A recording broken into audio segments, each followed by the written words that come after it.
caruurha la gowracayaa meeshan lagu soo aarsada waan ognahay saqiirada la gowraca deegaankan aan joogno galmudug la yiraahdo ceeb baa dul saaran ilaahay subxaanahu wa tacaala ka cabsada haddaadin dhiigga walaalkaaga muslimka ah kuma bannaana ilaahay ciqaabkiisa subxaanahu wa tacaala ayaad ku mudanaydaa waxaan kaloo baaq u soo jeedinaynaa odayaasha iyo maamulka meel kastoo joogaan inay dadka oo wax magaratada ah inay kala celiyaan waxaa dhacaya fidna aan qodna ka badbaadaynin way ilaahay subxaanahu wa tacaala uu ka oranahayo wattaquu fidna war ka baqa war iska ilaaliya war ka fogaada war ka dhowrsada balaayo ummadda ha maxaa ilaahay leeyahay fidnatan laa tusiibanna aladiina dalamuu minkum khaasa aan ku dhacaynin kuwa iyagu xumaanta falaya keligood yay camimaysaa idaa nasala albalaa tacumu saalix wa daalix balaayadu hadday soo degto qofka wanaagsan oo beriga ah iyo qofkii xumaanta sameeyey oo mujrimka ahaa way wada camimaysaa wey maxaa yeelay shu'mi bay leedahay shu'miga laga baqaahu ilaahay ogol yahay rasuulkuna jideeyey waa shu'miga dembiga iyo ismiga wey shu'mi maxaa loola jeedaa haddii la yidhi xumaanta qofka sameeya ku cadaab galahaya runta isku sheegaynin xumaanta aan iska wacdinaynin caarun calaykum haddaad ka joogi weysaan kuwa saqiirada gowracahayow kuwa naagaha dilahayow umaladooxayow dadka agootaynahayow asayda gabdhaha u saarahayow hooyooyinka gablaminahayow iskula fiicantihiin hubka aad samaynaysaan idinku idku soo laabanahaya mooryaantu idinka idku baahi doontaa qoryaha aad samaynaysaan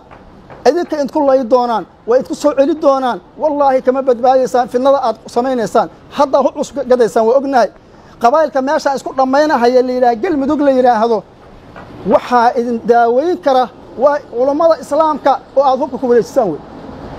cuqaasha iyo odayaashow xilkiina waadab ilaahay subxaanahu wa tacaala ka cabsada haddaadin dhiigga walaalkaaga muslimka ah kuma bannaana ilaahay ciqaabkiisa subxaanahu wa tacaala ayaad ku mudanaydaa dagaalada qabiilka oo dadka macna diriraya waxaan u sheegaynaa inay macnaha ku socdaan oo ku daadanayaan naarta jahannamo inay ku daadanayaan ayaynu u sheegaynaa marka waxaynu leenahay walaalayaalow naftiina ha halaaginina oo naftiina naaraha ku ridinina ilaahay subxaanahu wa tacaala ka baqa dagaalada joojiya qoryaha iska dhiga nabadda iyo heshiiska iyo maaragtay iskugu imaada